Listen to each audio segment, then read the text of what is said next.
अस्सलाम वालेकुम। कैसे हैं दोस्तों? आपने अक्सर सुना होगा फ़लाँ स्कूल ऑफ थॉट, उस स्कूल ऑफ थॉट ने ये कहा, फ़िलासफ़ी के इतने स्कूल ऑफ थॉट्स हैं।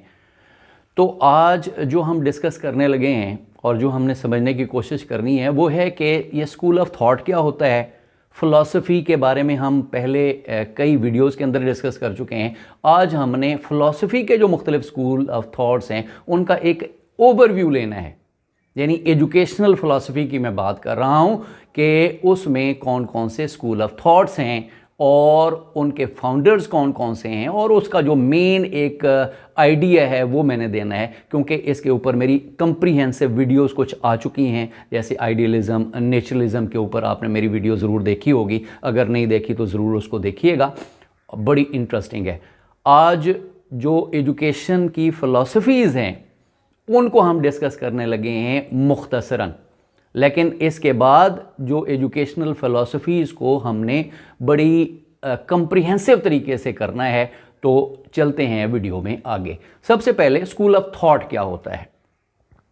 यानी स्कूल ऑफ थॉट एक ऐसा माइंडसेट है जो किसी एजुकेशन की फ़िलासफ़ी को एक ख़ास मेथड में, एक ख़ास इन्वायरमेंट में और ख़ास जो है उसके गोल्स होते हैं। हर फ़िलासफ़ी के अपने गोल्स होते हैं कि हमने बच्चों को, आने वाली जनरेशन्स को जो एजुकेट करना है, हमारा जो गोल है वो क्या होगा, उसका एग्जामिनेशन का सिस्टम क्या होगा, डिसिप्लिन सख्त होगा, नरम होगा, फ्री डिसिप्लिन होगा। तो इस माइंड सेट को स्कूल ऑफ थॉट कहते हैं। यानी ये सेट रूल्स होते हैं, उन रूल्स के अंदर अंदर एक फ़िलासफ़ी बैठती है, तो उसको हम स्कूल ऑफ थॉट कहते हैं। ये मैं अपने अल्फाज में आपको आसान तरीके से बयान करने की कोशिश करता हूँ। अच्छा, अब देखते हैं कि लिस्ट जो है स्कूल ऑफ थॉट्स की एजुकेशन में वो कौन कौन सी हैं जो नुमायाँ हैं, प्रोमिनेंट हैं। उनमें सबसे पहले आइडियलिज़म। मैंने पहले भी बताया कि इसके ऊपर मेरी एक कंप्रीहेंसिव वीडियो मौजूद है, मुख्तसरन इसको मैं करता चलूँगा और बाकी जो फ़िलासफ़ीज़ की लिस्ट है उसको मैं बता दूँगा। तो आइडियलिज़म, प्लेटो, सोक्रेटिस, बर्कले, हेगल, इन लोगों ने एम्फसाइज़ किया कि जो आइडियाज़ हैं, यानी जो सुपर नेचुरल लाइफ है, लाइफ आफ्टर डेथ है, रूहानी ज़िंदगी है, उसको ये प्रेफर करते हैं। मुख्तसरन आपको याद रखने के लिए बहुत इम्पॉर्टेंट है। अखलाकियात इसके अंदर जो प्रोमिनेंट फीचर है, बच्चे के अखलाकियात, उसका किरदार, उसको बेहतर बनाना हमारा काम है, ना कि हमें उसको जो है वो स्किल्स और बाकी जो साइंसेस वो भी इसको ज़रूरी समझते हैं, लेकिन ज़्यादा इनकी जो प्रेफरेंस है ना वो आखिरत पे है। वो प्रेफरेंस इनकी इसके अलावा है, यानी इस जो मादी दुनिया है वो इसको एक परताव, एक अक्स के तौर पर तस्वुर करते हैं, और जो आने वाली लाइफ है वो उसके ऊपर बिलीव करते हैं। ख़ास तौर पर वो जो प्लेटो को मैंने डीपली स्टडी किया तो सुना है कि वो वननेस ऑफ गॉड पे बिलीव किया करता था। नेक्स्ट जो बड़ी इंपॉर्टेंट फ़िलासफ़ी है एजुकेशन की वो है रियलिज़म। अब रियलिज़म आइडियलिज़म के ख़िलाफ़, यानी अब उस्ताद है सोक्रेटिस, उसका शागिर्द है प्लेटो, फिर उसका जो शागिर्द है अरिस्टोटल। अरिस्टोटल, इसके अलावा जॉन लॉक्स हैं, हॉब्स हैं, स्पेंसर हैं। ये लोग कहते हैं कि ये दुनिया, ये हकीकत है, ये मटीरियल लाइफ, ये नेचर, वो इसको हकीकत तस्वर करते हैं, और यहाँ की जो ज़रूरियात ज़िंदगी है, यानी साइंसेस के ऊपर वो ज़ोर देते हैं, मटीरियल के ऊपर वो ज़ोर देते हैं। वो कहते हैं कि ये ज़रूरी है, स्किल्स नहीं सीखेंगे तो बच्चे आगे कैसे बढ़ेंगे। तो ये रियलिज़म जो स्कूल ऑफ थॉट है फ़िलासफ़ी का, वो दुनियादारी सिखाता है बच्चों को, यानी अखलाकियात को भी इग्नोर नहीं करता, लेकिन वो अखलाकियात जो दुनिया में उनको काम आए, यानी वो अगली दुनिया को, जो अपने असाज़ा के बारे में उन्होंने एक जो फ़लसफ़ा दिया था वो उसको निगेट करते हुए कहता है कि ये मादी जो दुनिया है ये बड़ी इंपॉर्टेंट है। इसके बाद आगे चलते हैं, एक और मज़ेदार philosophy of education, that is essentialism. नाम से ही ज़ाहिर है, एसेंशियल, जो चीज़ ज़रूरी है। अब क्या चीज़ ज़रूरी है जी? आइडियलिज़म में से अखलाकियात ज़रूरी हैं, और रियलिज़म के अंदर से जो मादी दुनिया, साइंस है, मैथमेटिक्स है, लैंग्वेजेस हैं, हिस्ट्री है, वो बहुत ज़रूरी हैं। इन दोनों ज़रूरी चीज़ों को बच्चों को लाजमी पढ़ाना चाहिए।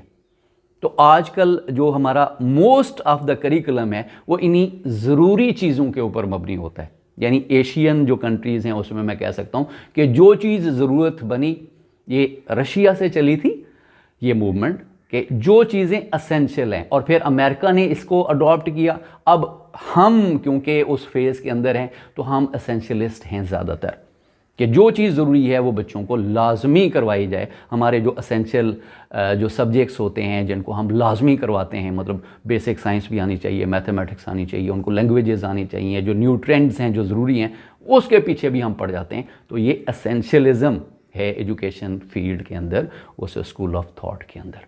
इसके बाद है नेचुरलिज़म, यानी जो नेचर है ये रियलिज़म से काफ़ी हद तक मिलती जुलती है, लेकिन ये प्योरली जो जैन जैकस रोसो हो गया, स्पेंसर बर्नार्ड शॉ, ये इन लोगों का ख्याल है कि जो नेचर है हर चीज़ उसी से हमें सीखी जा सकती है। वो ये का बाज़ औक़ात उस्ताद को भी निगेट कर देते हैं। ये कहते हैं बच्चे को घुमाएं फिराएं, उसको सिर्फ गाइड करें, उसको फैसिलिटेट करें। ये जो जदीद एजुकेशन की तरफ सफ़र है ना, इसका ज़्यादातर जो माना जाता है वो रोसो इसका फाउंडर तस्वुर किया जाता है। तो इसने कहा कि बच्चे जो टीचर है वो फैसिलिटेटर हो और बच्चों को इनिशिएटिव का हक हो और फ्री डिसिप्लिन हो, घूमें फिरें नेचर से। अखलाकियात भी वो समझता है कि नेचर से बंदा सीख सकता है। तो बहरहाल उसका अपना एक पॉइंट ऑफ व्यू है, इसके ऊपर आपका और मेरा पॉइंट ऑफ व्यू डिफरेंट हो सकता है। हम आगे चलते हैं, वो है प्रैग्मेटिज्म। जॉन डेवी, प्रैक्टिकल, यानी अमल से ज़िंदगी बनती है, जन्नत भी जानना भी। भाई अमल, जो चीज़ अमली है, जो चीज़ प्रैक्टिकेबल है, जिसको हम एक्सपीरियंस कर सकते हैं, वो बच्चे को करवाया जाए।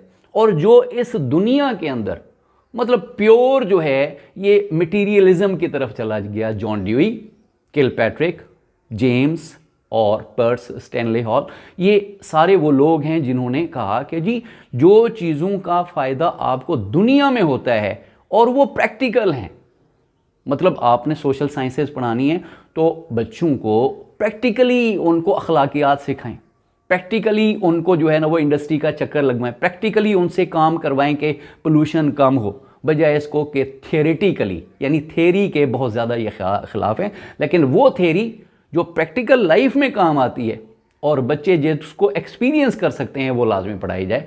ये प्रैग्मेटिस्ट का मतलब ही कि एक्सपीरियंस के ज़रिए सीखना है। तो ये थी जॉन डेवी की प्रैग्मेटिज्म। इसके बाद है एग्जिस्टेंशियलिज्म। ये एक अलग किस्म की एक आप इसको समझते हैं फ़िलासफ़ी है एजुकेशन के अंदर। किरकेगार्ड इसका सुर्खेल है, जेपी सार्त्रे, कॉल जोसेफ, ये वो लोग हैं जिन्होंने कहा कि वजूद, उर्दू में इसको कहेंगे वजूदियत, शायद इकबाल ये भी इसी चीज़ का कायल था।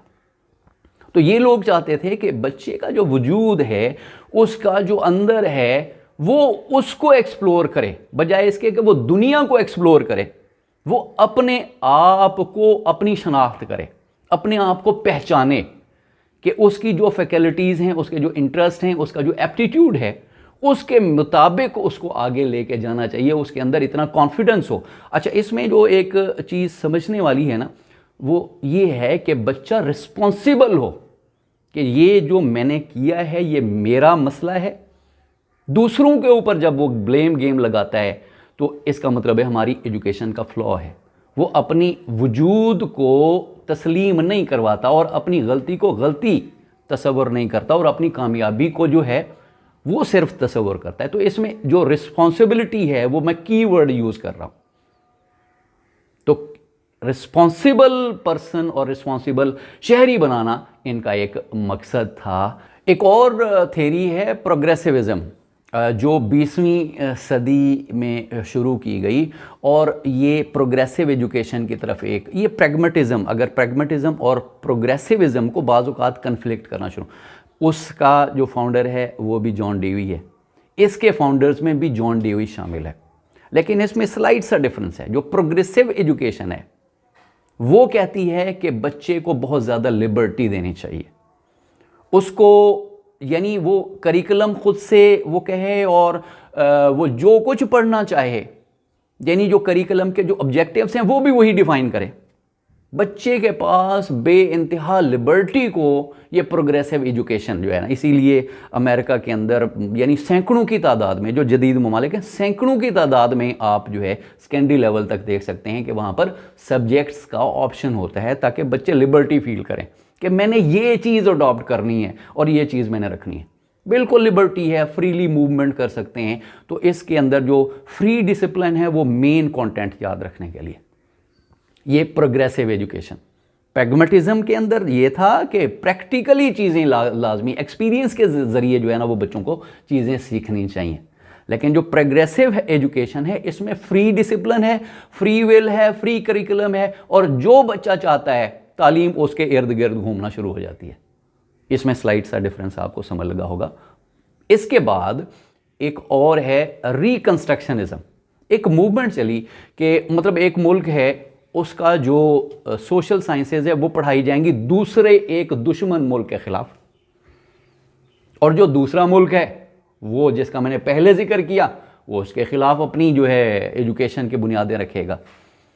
मतलब वो बच्चों को एक तरह से दुश्मनी का जो बीज है वो बोना शुरू कर देगा।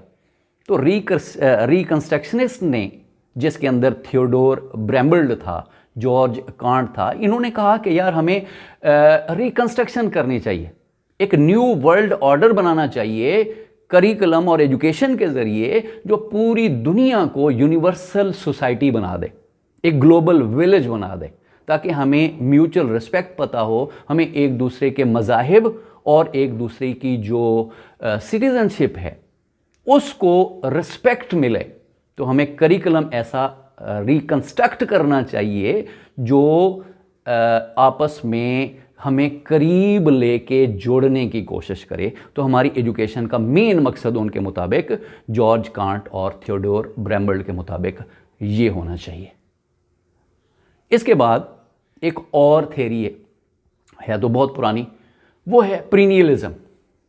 ये फिलोसफर ये कहते हैं, मतलब इसमें बड़ा जो नाम है वो हैचन्स का है। इसने एक मूवमेंट चलाई, उसने कहा जो ग्रेट बुक्स हैं ना, जो ग्रीस के टाइम से चल रही हैं और उससे भी पहले चल रही हैं, यूनानियों ने बनाई, इसके अलावा जो बड़े बड़े स्कॉलर्स हैं उन लोगों ने बढ़ाई, वो बच्चों को लाजमी पढ़ाई जाए, क्योंकि वो इटर्नल हैं। उनके अंदर जो फैक्ट्स हैं वो प्रूव्ड फैक्ट्स हैं, वो चेंजेबल नहीं हैं। तो यानी प्रीनियल का मतलब होता है पुराना। जो पुरानी ग्रेट बुक्स हैं उसकी इसने मूवमेंट चलाई। तो इसमें आगे जाके फिर सेग्रीगेशन होती है। एक है रिलीजियस प्रीनियलिज्म और एक है सेक्युलर प्रीनियलिज्म।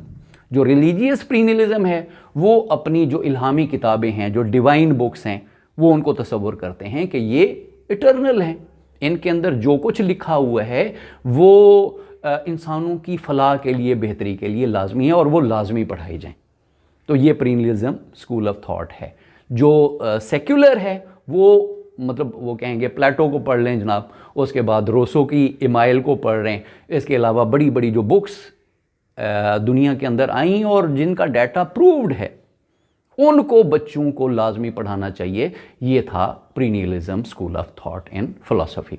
अब ये तकरीबन जो है जो मेन फिलॉसफीज़ ऑफ एजुकेशन है वो हम उसको डिस्कस कर चुके। आगे मैंने डिटेल में आइडियलिज्म को मैंने पहले किया है, नेचुरलिज्म को किया है, और अब मैं डिटेल में बाकी जो हमारी फ़िलासफ़ीज़ ऑफ एजुकेशन है उसको मैं डिटेल में करूँगा।